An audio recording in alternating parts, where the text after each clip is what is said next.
We're going to turn to Matthew 10. Matthew chapter 10.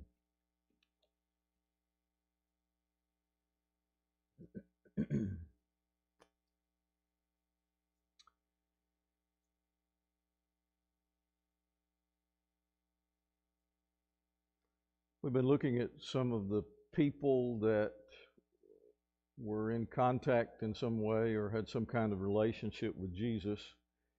We began to talk about the two Josephs. We talked about Mary, Martha, Lazarus.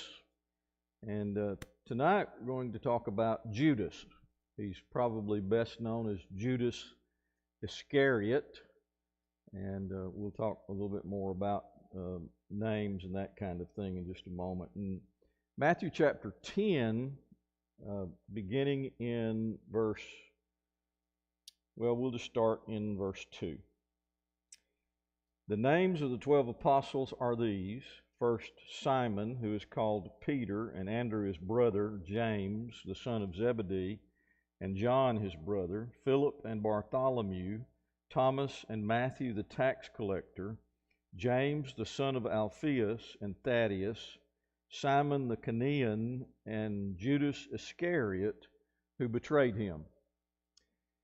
Now you have that list of the 12 apostles in the three synoptic gospels. It'll be Matthew, Mark, and Luke. You have that in those three gospels that give us a lot of the same material, so it stands to reason that Matthew, Mark, and Luke would give us this list of apostles. It's interesting to me that in all three lists, by all three of the gospel writers, Judas is last. Now, is there some significance there? Is there something that's really important? Well, maybe. It seems that there was a reason, and maybe we can deduce some of that as we work our way through talking about Judas Iscariot. The name Judas was not an unusual name, though it would be unusual today, wouldn't it? I don't know that I've ever heard of anybody naming their child Judas, but it was a very common name. It means praise of God. It was a name that was derived from the tribe of Judah. It was a name, again, that was very Jewish in nature, and it was very common, much like Jesus or Joshua, any of those kind of names. The Iscariot comes from the fact that he was a citizen of a certain area. Most believe it was the area, or it was the place of Kerioth, and exactly how you get Iscariot out of that. Maybe it was a change in the name of places from one time to another, but he is Judas of Kerioth. That's the Iscariot part. And you're well aware that you didn't have surnames usually in the first century. It would be Jesus of Nazareth, for instance. It was like many of these that are here in Matthew chapter 12. They were James the son of Alphaeus, and so it was either you were designated by whose son you are or the place you come from. One of the best known ones would be Saul of Tarsus. Yeah, we talked about that one a lot as well. So it's a very common Hebrew name. Of course, this is the Greek form of the Hebrew name, but it's a very common Hebrew name. It was, as a matter of fact, in chapter 6:71 of John's Gospel, chapter 6, verse 71, he is called Judas, the son of Simon. So he's referred to there as the son of, where most of the time we refer to him as from or a citizen of Kerioth, using that Iscariot part. So it is Judas, son of Simon, John chapter 6, verse 71. It seems that this Kerioth was a very small village in the extreme southern part of Judah, probably a little bit isolated because of where it was. We if you put all of this together, put all of these apostles together, he's going to have a completely different background than most of the other apostles. Though you have Levi and a tax collector, he doesn't really fit the rest. But you've got those four from Galilee. You've got these that have been chosen that are from this central part in the northern part of Galilee, or of Judah, from Galilee all the way down to Jerusalem. And yet Judas is from it seems, pretty much extreme southern part of the area of Judea.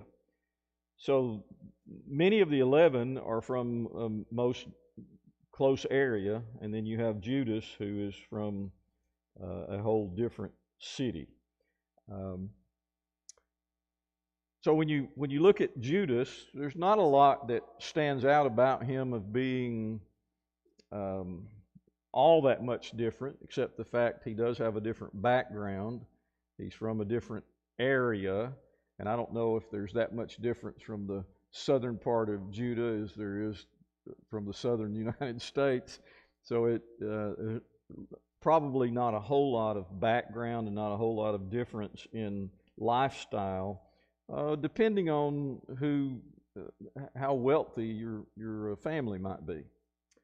So here we are with Judas Iscariot, noted that he's one of the 12 apostles. He always is last in those three lists, Matthew, Mark, and Luke. He is from a little town, a little village, small little village in the southern part of Judah, thus the name Judas Iscariot. And nothing unique and nothing kind of odd about the name. As a matter of fact, it's a very common Greek form of a Hebrew name that means praise of God, one who praises God. All right, any observations about some little introductory things we've just discussed?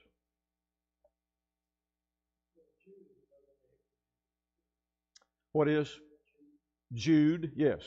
So when you get to one of Jesus' brothers, Jude, yes, another form of that same name.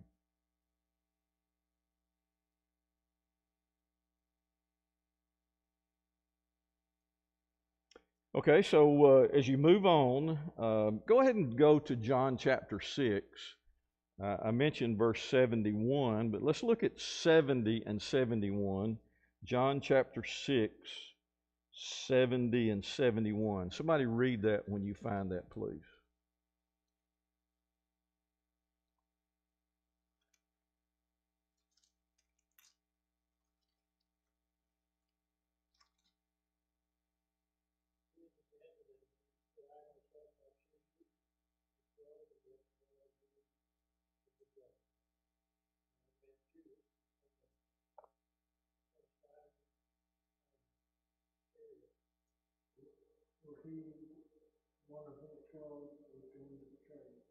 Okay, so here in verse 70, Jesus calls him a devil.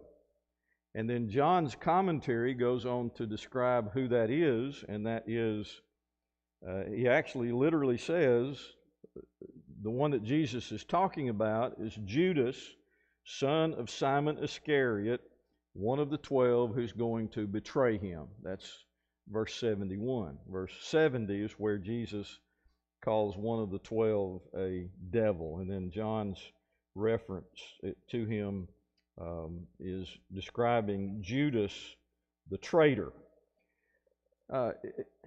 It's fascinating to me that in two short verses in the Gospel of John, you have Judas's life kind of summarized as traitor and devil.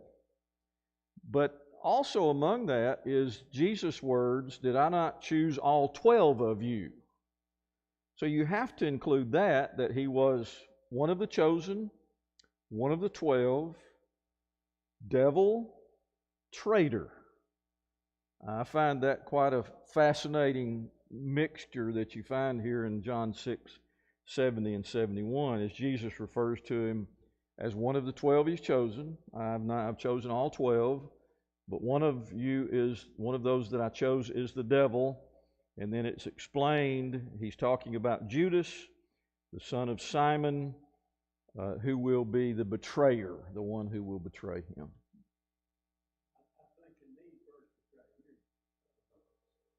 Jesus, he knew that Judas wasn't going to change. Mm-hmm. Yeah, it's one of the things that we seem to try to highlight, and is what Maury says, is that Judas had choice. Though God knew that this was going to be the way things were going to turn out, Judas still had a choice. He still was under his own free will to choose to do right or choose to do evil. And God knew that he was going to choose to do that. Now, just because God knew doesn't mean he made him or that he approved. Yes. And what Peter did was just as bad. He betrayed Jesus. Mm-hmm. It was just as bad. But Peter was sorrowful about it and sought forgiveness, what Judas did. Mm-hmm. Well, and the big difference, and I think it's the big difference in a lot of sins that we commit, the fact that Peter denied him did not have the same consequences as Judas's betrayal, which resulted in the death of Jesus. And so, yes, just as bad. It was terrible for Peter to deny him once, but 3 times, it kind of multiplies the effect.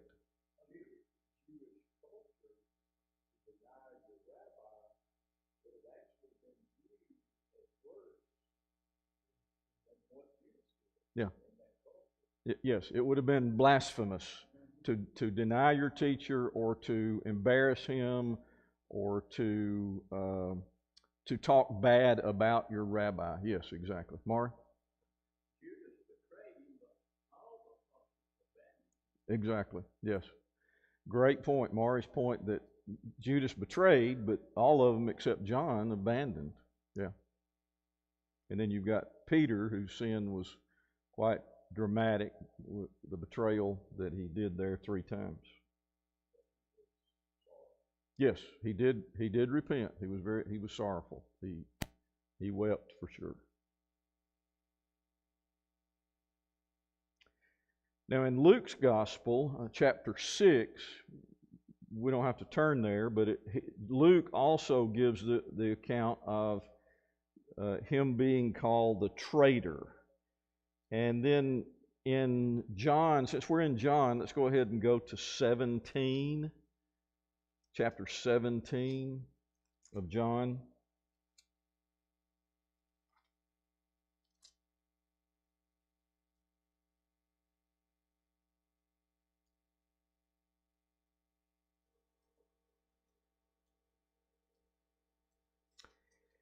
The English Standard Version in John 17, verse 12, Jesus calls him the son of destruction.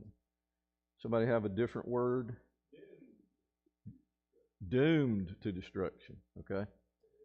Perdition, that's the word I was looking for, yeah.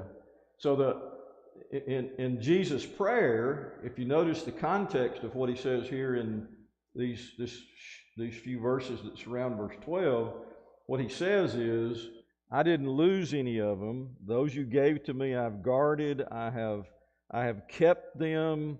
Not one of them has been lost except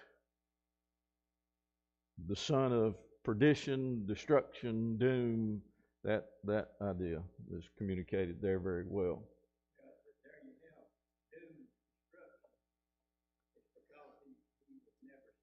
Mm-hmm. Rest of the apostles, they may have been. I think they were all saved. Yes, I agree with that. The very idea of all 11 of those that were left being present on the day of Pentecost when the church came into existence, and you have Matthias, who was added as that 12th disciple, the apostle. Acts chapter 2, when the church comes into existence, they're all there. God had entrusted them with the gospel, and so they're all there. So since we're in John, let's just go back to chapter 13, because this is a very significant passage as well, because in John 13, and I think we need to begin somewhere around verse 21, Jesus, he foretells the betrayal of Judas. Now, this is a very significant moment in the life of Jesus, his relationship with his apostles, and it's a very significant turning point with Jesus and Judas and the rest of the apostles as well. You remember that Jesus is gathered the night before he's going to be crucified. He's partaking of this Passover meal with his disciples in this upper room. And as the supper has carried on and as things have progressed, Jesus' statement begins in verse 12. You call me teacher and Lord, you're right. If I am your Lord and teacher and I've washed your feet, you also ought to wash one another's feet, for I've given you example that you should do as I have done to you. Truly, truly, I say to you, a servant is not greater than his master, nor is a messenger greater than the one who sent him. If you know these things, blessed are you if you do them. Continuing, verse 18, I'm not speaking of all of you. I know whom I've chosen, but the Scriptures will be fulfilled. He who ate my bread has lifted his heel against me. I'm telling you this now before it takes place, that when it does take place, you may believe that I am he. Truly, truly, I say to you, whoever receives the one I send receives me, and whoever receives me receives the one who sent me. So there's this foretelling of there's one who will raise his heel against me, a metaphorical way of saying he's going to become my enemy, going to do that thing that an enemy would do. Now notice verse 21 as Jesus then begins to expound upon this revelation that is taking place here with the 12, as Jesus has washed their feet and as they've partaken of this Passover meal and he's instituted the Lord's Supper, and now this scene takes place between Jesus, the 11, and Judas. And notice how it plays out. Verse 21 beginning. After saying these things, Jesus was troubled in his spirit and testified, truly, truly, I say to you, one of you will betray me. It's when you look at that verse, just that verse right there, just stop there and think about that. One of the things that I hadn't really thought about very much was how troubled Jesus would have been at the thought of being betrayed by one of his chosen ones. I mean, have you really ever thought about that a lot? That's something that hasn't really been at the very center of what I've been studying, but it kind of hit me as I was looking at this week for a second time. As I was looking at that, it was matter of fact that Jesus was troubled because of what is about to take place. The disciples looked at one another, uncertain of whom he spoke. One of the disciples, whom Jesus loved, was reclining at table close to Jesus. Now, everyone supposes that this is John. John, the disciple whom Jesus loves, is reclining at the table at Jesus' breast, evidently.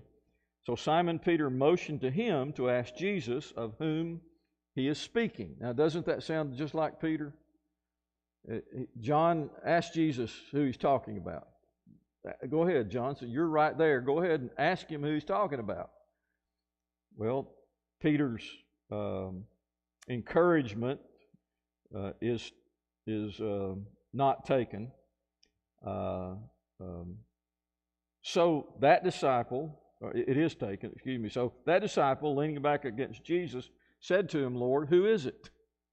Jesus said, it is he to whom I will give this morsel of bread when I have dipped it. So when he had dipped the morsel, he gave it to Judas, the son of Simon Iscariot, Then after he had taken the morsel, Satan entered into him. Jesus said to him, What are you going to do? What you're going to do quickly. Now no one at the table knew why he said this to him. Some thought that because Judas had the money bag, Jesus was telling him, buy what you need for the feast, or that he should give something to the poor. So after receiving the morsel of bread, he immediately went out, and it was night. Well, there's a lot of stuff packed in that paragraph, 21 through 30. A lot of information packed in there about Judas's betrayal. Because as Jesus gives hints about what's about to take place, Peter says to John, ask him who it is, and John evidently does. Who is it? And Jesus identifies him by giving him a piece of bread that has been dipped in the salt. Right. They thought maybe he was going out to buy food.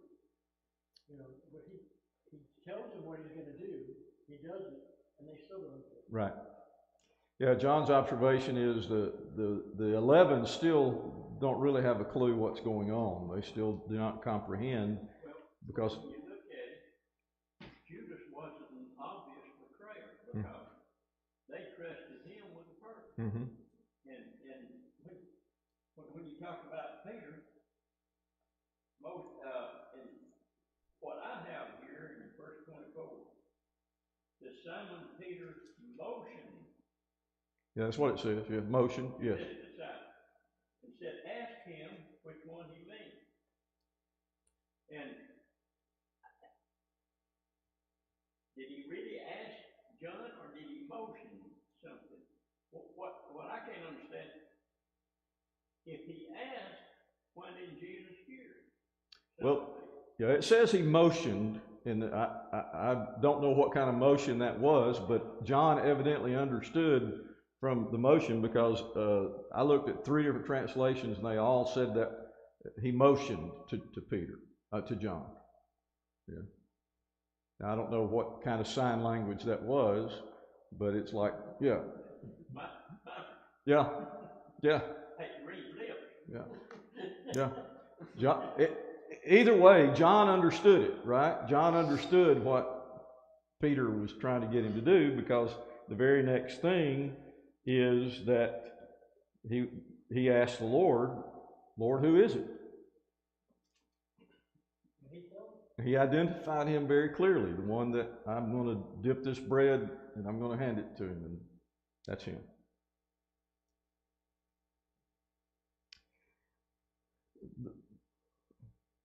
The thing that we struggle with, I think, or one of the things, let me just put it that way, one of the things that we struggle with when it comes to Judas is the fact that he is one of the chosen 12, and he would be so inclined to receive the temptation from Satan and betray the Lord for 30 pieces of silver.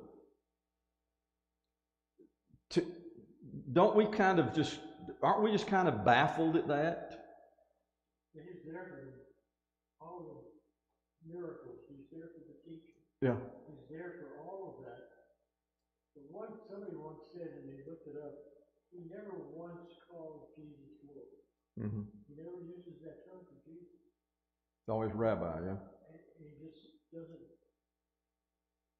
bow down to him. He doesn't bend the knee. Mm-hmm. He just, I guess just can't get over the fact that maybe he is and maybe he isn't. I don't know. I don't have an answer either, but I think that it is a very imposing example for all of us of how careful we need to be and how susceptible we all are to the right temptation. In the end, don't you think on some level he was regretful for what he did? Oh yeah. Yes, he was sorrowful to the point of self-murder, yes. There's speculation that he was probably a zealot himself, mm-hmm. Simon. And being, if he was a zealot, he may have been thinking Jesus was going to start a revolution or something, and then when he didn't, that's maybe what convinced him to betray him. Mhm. Maybe. Yes. Yeah, there are a lot of suppositions we can make, but I think the thing that really strikes me is he was with Jesus. He saw Jesus' miracles. He heard Jesus teaching, and something caused him to take that temptation and run with it. It was the case that he was a zealot, and he was there with Jesus and saw Jesus. You're looking at somebody that truly, they wanted a revolution and a war. Mm-hmm. They didn't want a miracle performing Jesus. They wanted a war. That Yeah. may have been why he called him son of destruction. I don't know. Yeah, maybe. But something wasn't right with him. Yeah. In the head. I really think that Jesus called him out.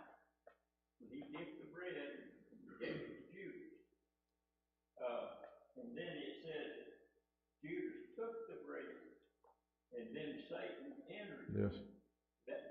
That made him mad when Jesus called him out. And he may have had an idea, but I don't think he really was convinced to do that until Jesus called him out. Yeah. And then immediately Jesus said, "Go do what you got to do. Go. Just go." So how did he get out of the room? I mean, I'm thinking, Jesus tells them who's going to betray him. But they didn't grasp it. Yeah. That you. Well, maybe John understood it, but nobody else Yeah. It says they thought he was going to buy food. Yeah, they had two ideas, or at least John gives two ideas that the disciples supposed, and that was he's either going to buy supplies for the meal or he's going to give something to the poor. And so it's almost like it just went over their head. If you're John, I mean, say something. Yeah. Yeah. I am sure It's just a dumbfounded. that, see how many we got? A dozen in here? Yeah. I'm sure that we got the upper room, okay? I'm sure that most of us are going to have our mouths drop open and we're going to be dumbfounded as he walks out of the room. But the way it sounds from what John said is, I think that most of them didn't see Judas as the betrayer type. As I think Mark said, they trusted him with the money bag. So if they had seen him as being the type who would be a betrayer, I guess they would have been a little more aware when Jesus said, "It's the one I'm going to give the piece of bread to." And they still didn't grasp it, it seems. Do you think when Judas threw the money back at the priest, and he would have known the scriptures, do you think that was because of what was in Zechariah chapter 11? I'm not sure. I'm not sure if he was thinking that deep or not. I don't know. I just know that he was so troubled, and his choice had eaten him alive, and he was trying to get that burden off of him.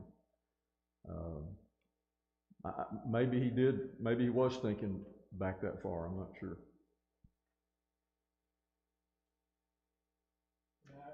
I always got the feeling that they just didn't grasp it, and it wasn't until Pentecost that the Holy Spirit came on them that they finally got it. Mm-hmm. I mean, even as Jesus is getting ready to go, and Peter yells at him, "Where are you going?"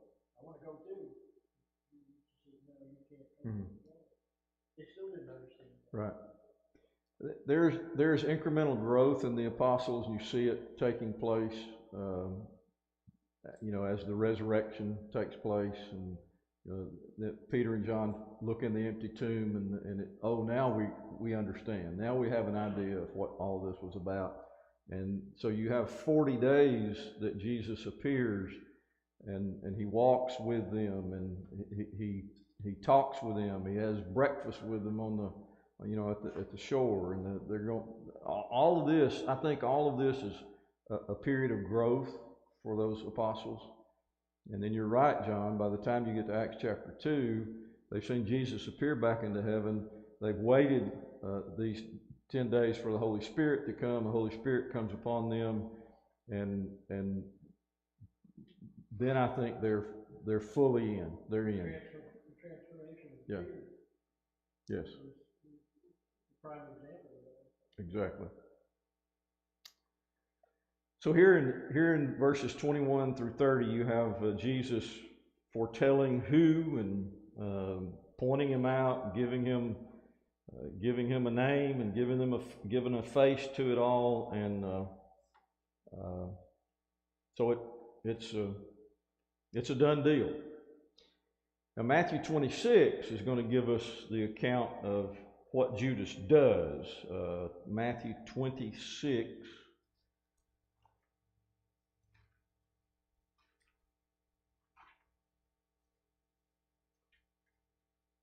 14 through 16.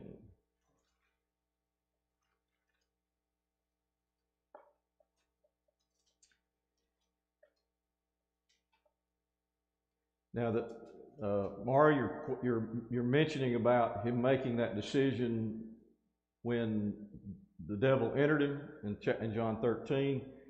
That it doesn't necessarily mean that this is in chronological order, but Matthew puts him making this agreement with the chief priest before Jesus' Passover meal with the disciples. Now, it doesn't necessarily mean it's that chronological order, but that's the way Matthew puts it.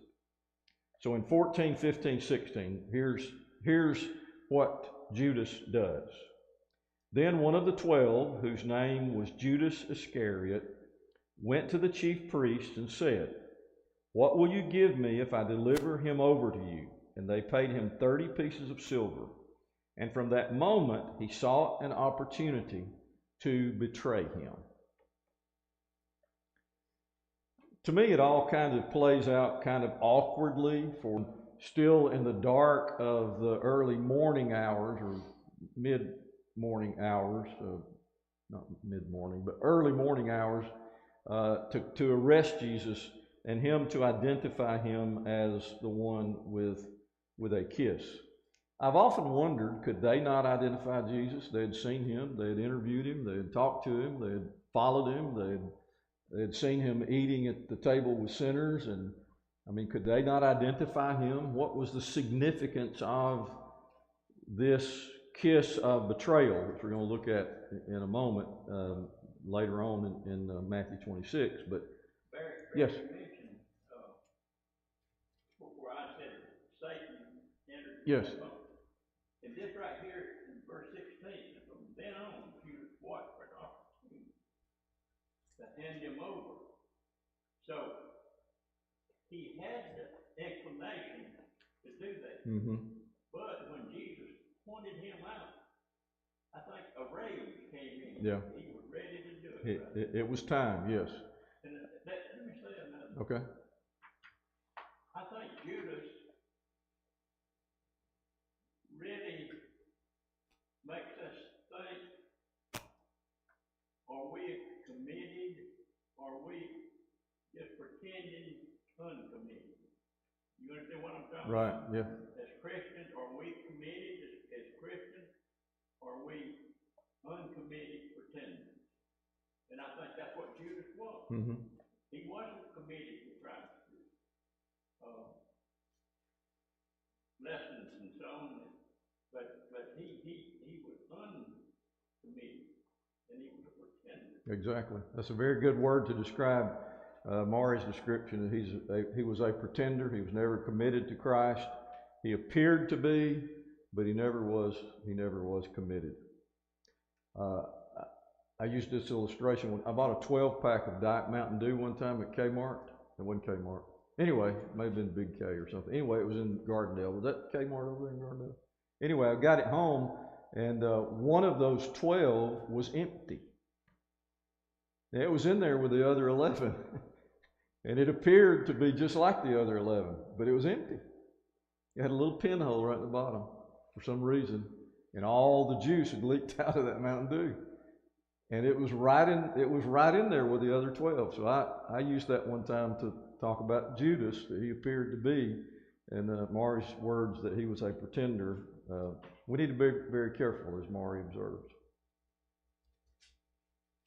Okay, skip down to 36, verse 36 there in Matthew 26. In verse 36, Jesus went with them to a place called Gethsemane. He said, sit over here, go over there and pray. And taking with him Peter, the two sons of Zebedee, he began to be very sorrowful and troubled. And you remember the account here, how he prays and he comes back and he prays and he comes back. And his prayer is, Father, if it is possible, let this cup pass from me. Nevertheless, not my will, but your will be done. Verse 42, we'll pick up right there. Again, for the second time, he went away and prayed, my Father, if this cannot pass unless I drink it, your will be done. And again, he came and found them sleeping, for their eyes were heavy. So leaving them again, he went away and prayed for the third time, saying the same words again. Then he came to his disciples and said to them, sleep and take your rest later on. See, the hour is at hand, and the Son of Man is betrayed into the hands of sinners. Rise, let us be going. See, my betrayer is at hand. Whatever Jesus saw or whatever Jesus knew, was it because he was God in the flesh that he knew they were coming? Did he hear their footsteps? Did he see the torches in the darkness of night?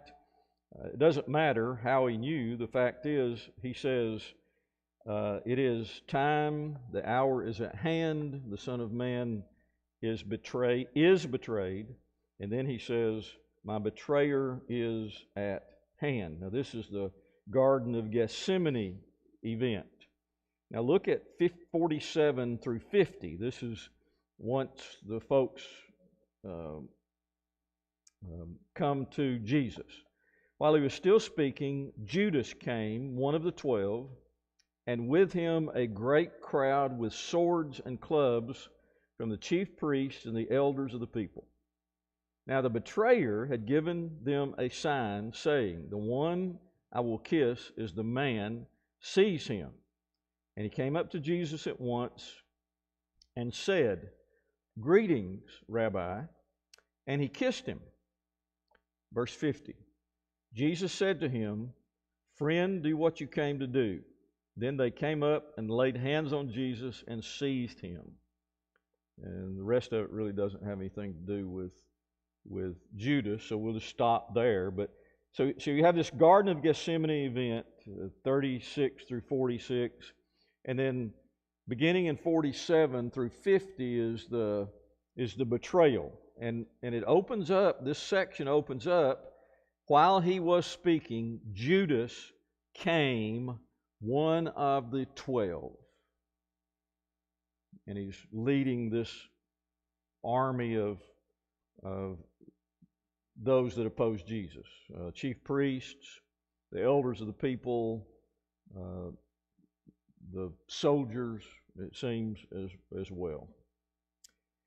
So he betrays him with the kiss, a greeting for his teacher. My, how hypocritical is that, to greet him with betrayal?